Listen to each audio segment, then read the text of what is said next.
So how do you use feature scanning to scan something like this? It's got no features. Well, in this video, I'm going to show you how to do it.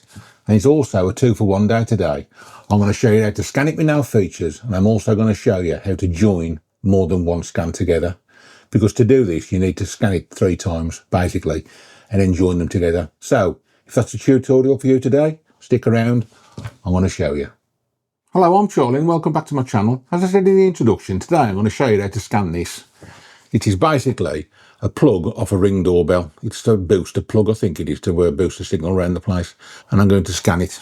Now this is really difficult for a scanner that uses features to track, because there aren't enough basically. I mean, there are features in it. Obviously you've got the pins here which go into the plug socket.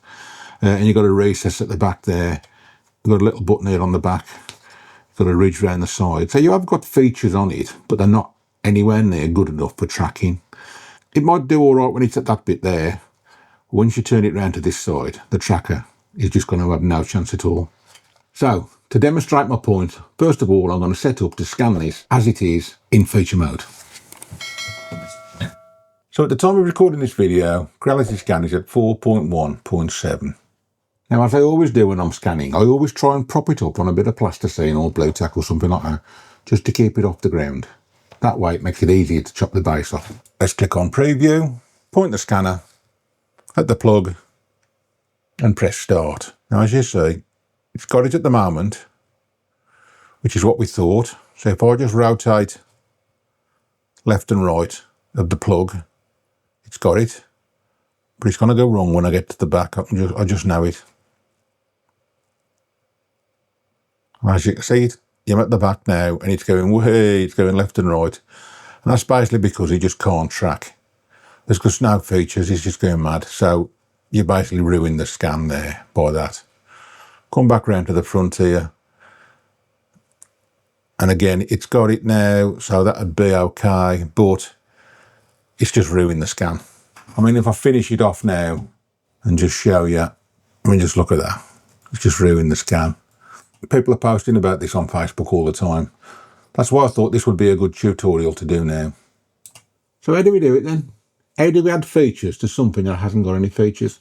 Basically what you want to do is you want to put the features in the tracking area. So as the scanner is actually looking at the item and all it can see is the plug with no features. In there somewhere we've got to add features. Now, I've got to be honest, this is not my idea. I saw this on Facebook and I thought, what an absolutely fantastic idea. Dead simple. It's something that everybody's got lying around. And it's basically using a couple of egg boxes. Dead easy. Or all I've done really, I've just cut them up. And I can put them on the table like that. So there now I've got features in the frame. So I should have a different story altogether with this now. Now I said I'm going to do this in 3 ways, didn't I? I'm going to scan the front like that. And I'm going to get as much down the side as I can. Then I'm going to flip it over. I'm going to scan the top. Then the third scan, I'm going to stand it up on its end and I'm going to scan it all the way around. And the third scan is what I'm going to use as basically an alignment scan. So the first scan that way, second scan that way, and then an alignment scan. And it'll all become clear shortly why I'm doing the alignment scan. But first of all, let's do the scan on the top. Bit of plasticine in the middle.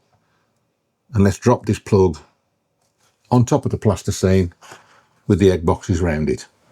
You've just got to be careful that you don't touch these egg boxes. They're only placed onto the turntable. So make sure you don't touch them as they go around, because if you do, you'll obviously spoil the scan. New scan, normal mode, medium size, geometry tracking, preview.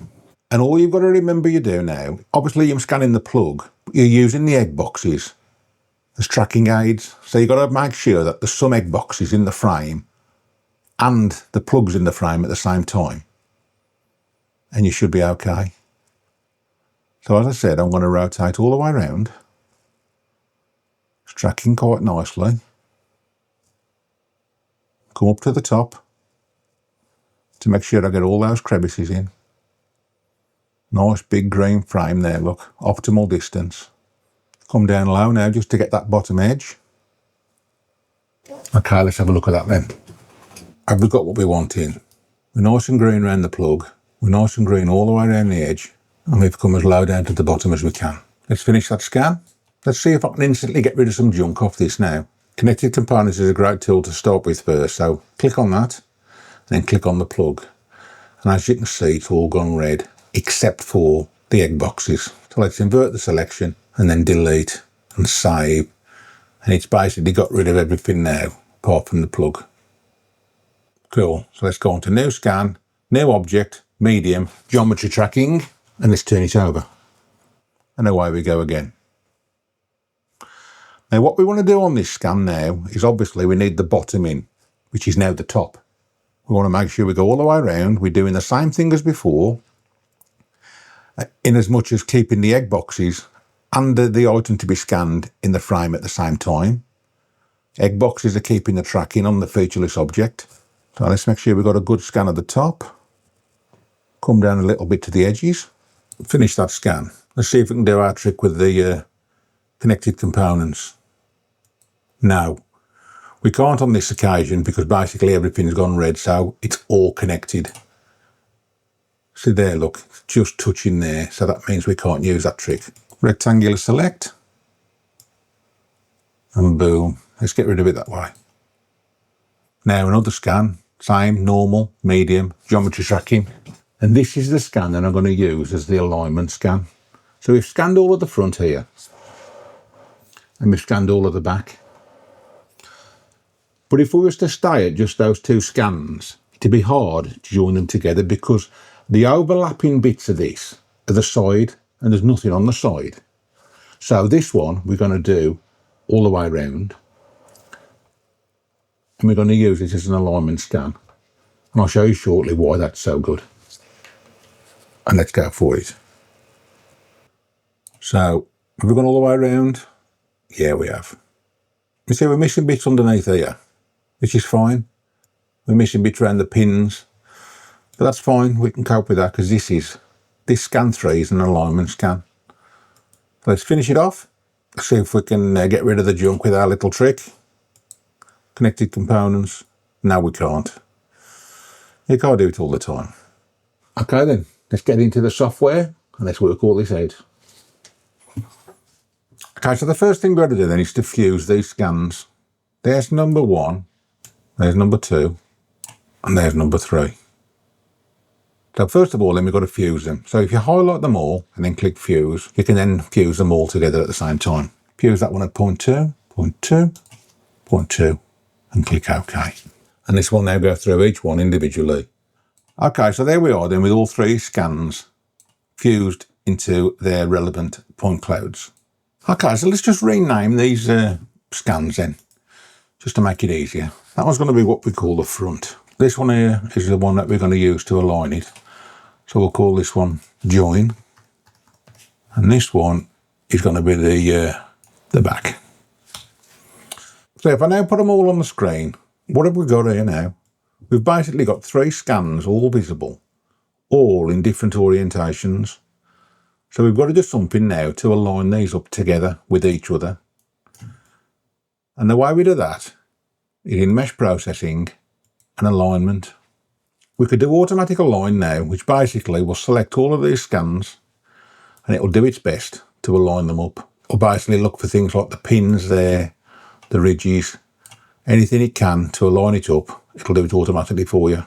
But I'm not going to do that. We're going to do it manually in this tutorial. So let's click manual. So what have we got here now? We've got 2 windows. We've got a fixed window and we've got a floating window. To see what you want in the fixed window is in this panel here. So at the moment we've got the front scan in there. If we was to put the back in, there's the back.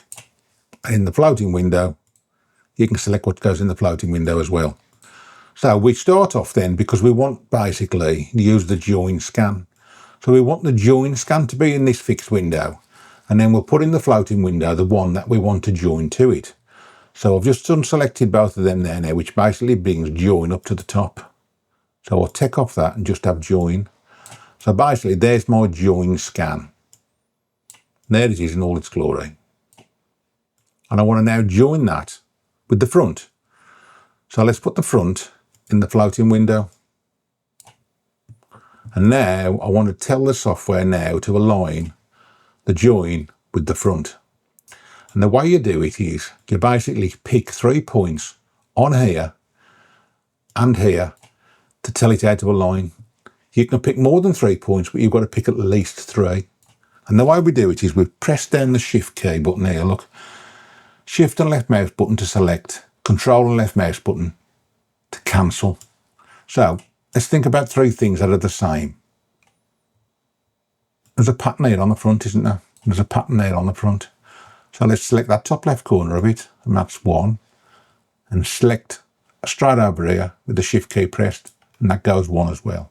We could have that as number 2, and that as number 2.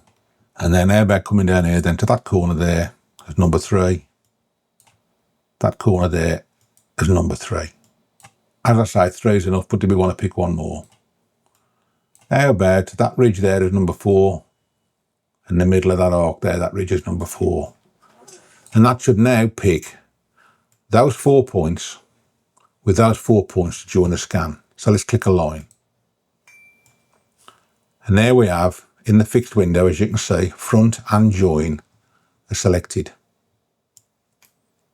And have they joined properly. They don't look too bad at all, do they? We've got a bit of an anomaly here, but don't worry about that. That will all become evident shortly. I'll show you how to get rid of that. We now want to bring the back into the party. So let's go to the back, and there's the back on there. And we want to pick 3 points again. 1 point will be the middle of that circle. Middle of that circle. Let's go to that line about halfway around that fillet. Now then, I've clicked there now, and I didn't mean to, so let's press the control button, and it gets rid of it. That's where number 2 is going to be. Number 3 will be that corner. And let's do a number 4 as well while we're here. That corner. And let's align that. But that's aligned them. So let's exit that. Brings us back now to our meshing screen. So what have we got here then? We've now got all 3 scans aligned. And it's looking a bit ragged around the edges. Now we already said that we only really needed 2 scans for this. But we was using the 3rd one to join it. So let's turn off the join scan. Let's just put it back on there for comparison. You see, it's getting rid of this nonsense at the bottom. But we've still got this edge here, which is ragged. So let me explain to you what that is. And I'll do that by turning off the back. That there, I think, is a problem with the software when you cut it and then fuse it. You cut it and then fuse it, and basically what the software tries to do, it tries to mend the edge. If there's a big hole there, it tries to mend the edge slightly. And I don't think it does a very good job of it. I think it ought to just chop it off dead flat. So, because we've got the back there in that corner, all we do now is chop that bit off, align it up so it's square, rectangular select. Let's chop that edge off. So I've chopped that edge off now, so that edge now is dead square. So if we now put on the back, you can see that that edge is now perfect. Let's have a look at this side then, and what have we got here? If we now get rid of the back, you can see that this is where we chopped it off. So let's have a look at what we've got on the other scan by putting that one on, turning this one off. And basically we've got a good complete front, haven't we? Got a good complete front, so we could chop this off pretty severe, put the back on, take the front off, line it up square, rectangular select. Let's get rid of that. So now all I've got now is the back, bring the front back into play. So we've got now a good scan of a featureless object. Not bad at all. If we now select the back, and the front, and click on meshing, it will only mesh those 2 scans. It'll leave the join out. Meshing, million triangles. Now we have a meshed scan of the plug socket. Let's just send it out to Meshmixer as I normally do to have a look at it. I think you'll agree it's come out well. Got some nice edges in there. It's aligned perfectly with the front and the back scan. Now don't worry too much about these bits here being so bumpy and crap. That's because on the actual item themselves, they're silver and the scanner won't be picking that up very well. It ain't done a bad job though, but it won't be picking that up very well.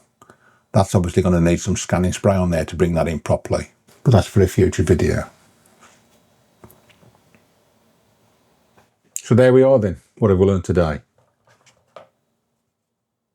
We've learned how to scan the plug, a featureless object, by adding some features to it. We've learned how to join them together using a join scan and then tidying them up in the software to export a really good scan. I hope that the method you've seen today you'll be able to use in your scans, and I hope they'll come out as good as mine. I'm off now to make some more videos, do some more scanning. Until the next time, thanks for watching.